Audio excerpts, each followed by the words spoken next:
Halo sahabat Gadera Sehat, salam sehat dan bahagia. Apakah sahabat Gadera pernah diinfus? Yuk kita pahami apa itu infus. Infus merupakan alat bantu bagi para pasien untuk mengalirkan cairan bagi tubuh melalui aliran darah. Infus digunakan apabila penderita atau pasien mengalami kekurangan cairan dalam tubuhnya sehingga diperlukan adanya cairan pengganti untuk menggantikan cairan yang hilang dalam tubuh. Prinsip kerja dari infus adalah menggunakan perbedaan tekanan yang terdapat antara kantung infus dengan tekanan darah dalam tubuh kita, di mana tekanan dalam kantung infus memiliki tekanan yang lebih besar daripada tekanan darah dalam tubuh kita atau dalam keadaan normal, sehingga cairan dalam kantung infus dapat mengalir masuk ke dalam pembuluh darah. Indikasi pemasangan infus yaitu adanya perdarahan dalam jumlah yang banyak. Hal ini mengakibatkan kehilangan cairan tubuh dan komponen darah. Yang kedua, trauma abdomen atau perut yang berat. Hal ini juga mengakibatkan kehilangan cairan tubuh dan komponen darah. Yang ketiga adalah fraktur atau patah tulang, khususnya di pelvis atau panggul dan femur atau paha. Hal ini mengakibatkan kehilangan cairan tubuh dan komponen darah. Yang keempat adalah serangan panas atau heat stroke yang mengakibatkan kehilangan cairan tubuh pada dehidrasi. Yang kelima adalah diare dan demam yang mengakibatkan dehidrasi. Yang keenam adalah luka bakar yang luas yang mengakibatkan kehilangan banyak cairan tubuh. Yang ketujuh, semua trauma kepala, dada, dan tulang punggung, kehilangan cairan tubuh dan komponen darah. Selanjutnya, kontraindikasi pemasangan infus. Kontraindikasi pada pemberian terapi intravena yang pertama adalah adanya inflamasi, bengkak, nyeri, demam, dan infeksi di lokasi pemasangan infus. Yang kedua, daerah lengan bawah pada pasien gagal ginjal, karena lokasi ini akan digunakan untuk pemasangan fistula arteri vena atau aphesion pada tindakan hemodialisis atau cuci darah. Tindakan pemberian infus ini dilakukan pada klien dengan dehidrasi, sebelum transfusi darah, pra dan pasca bedah sesuai pengobatan, serta klien yang tidak bisa makan dan minum. Bagian infus terdiri dari kantung infus, di mana digunakan sebagai tempat cairan infus. Biasanya, kantong infus berkapasitas cairan 500 cc. Yang kedua ada katup keluaran, sebagai pengukur banyaknya laju aliran atau debit yang keluar. Yang ketiga ada pengontrol mekanik. Hal ini digunakan sebagai pengatur banyaknya laju aliran atau debit yang keluar dari katup keluaran. Yang keempat adalah selang plastik, sebagai media perantara untuk mengalirkan cairan dari kantung infus menuju jarum. Dan yang kelima adalah aboket, merupakan jarum yang digunakan untuk pemasangan infus, terdiri dari dua bagian, yaitu yang pertama bagian dalam yang isinya adalah jarum. Jarum ini lebih panjang dari bagian yang luar.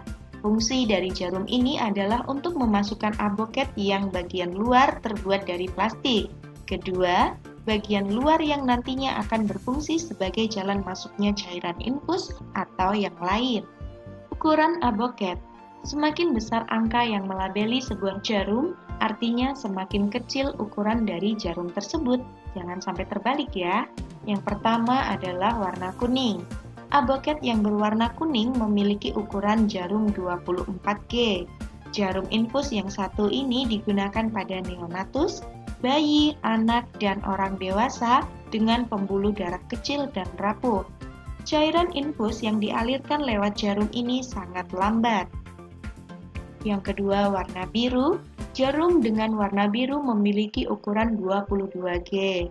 Jenis yang satu ini cocok untuk bayi, anak, dan orang dewasa dengan pembuluh darah kecil dan rapuh. Yang ketiga adalah merah muda. Merah muda memiliki ukuran 20G. Biasanya jarum ini digunakan pada orang dewasa dan anak. Penggunaannya untuk memasukkan cairan infus untuk maintenance.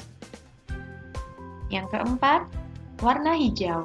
Dengan angka 18G, Jarum berwarna hijau cukup besar, biasa digunakan orang dewasa dan anak, dipasang pada kondisi bedah mayor, trauma, dan resusitasi cepat.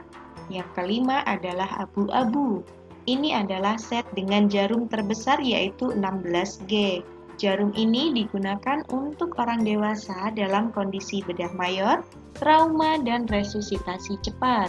Cairan infus adalah sejumlah cairan yang masuk ke dalam tubuh melalui sebuah jarum untuk menggantikan kehilangan cairan atau zat-zat makanan dari tubuh.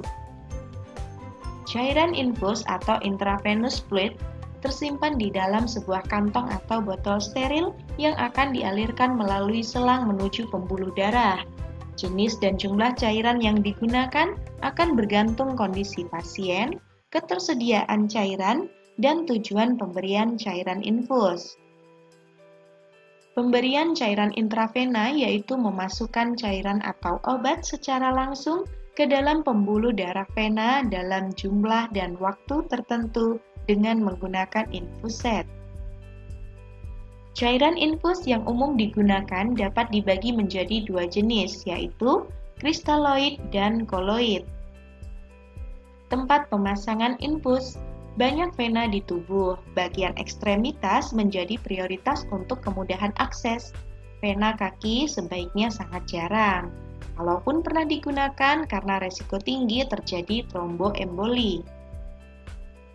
Tempat pemasangan infus di tangan dan lengan, yaitu di vena metakarpal, vena cephalica, vena basilica, vena cephalica mediana, dan vena antebrachial mediana. Vena superficial di kaki dapat digunakan jika klien dalam kondisi tidak dapat berjalan dan kebijakan mengizinkan hal tersebut. Penggunaan infus di kaki umumnya dilakukan pasien pediatrik dan biasanya dihindari pada pasien dewasa. Tempat-tempat untuk dihindari termasuk vena di bawah infiltrasi vena sebelumnya, di bawah area yang plebitis atau radang pembuluh darah, vena yang sklerotik atau tidak terdapat gambaran tulang yang hancur atau mengeras, atau bertrombus, yaitu gumpalan darah yang terbentuk di dalam pembuluh darah arteri dan vena.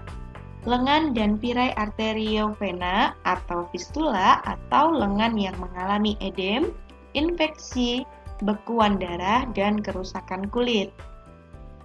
Vena sentral yang sering digunakan oleh dokter termasuk vena subclavicula dan vena jugularis interna, memungkinkan untuk mengakses atau mengkanulasi pembuluh darah yang lebih besar ini bahkan ketika vena perifer sudah kolaps. Dan vena ini memungkinkan pemberian larutan dengan osmolar tinggi. Meskipun demikian, bahayanya jauh lebih besar dan mungkin termasuk penusukan yang kurang hati-hati masuk ke dalam arteri atau rongga pleura. Idealnya, kedua lengan dan tangan harus diinspeksi dengan cermat sebelum tempat fungsi vena spesifik dipilih. Lokasi harus dipilih yang tidak mengganggu mobilisasi. Demikian pembahasan kita terkait dengan infus. Semoga kita senantiasa sehat dan bahagia. Good luck!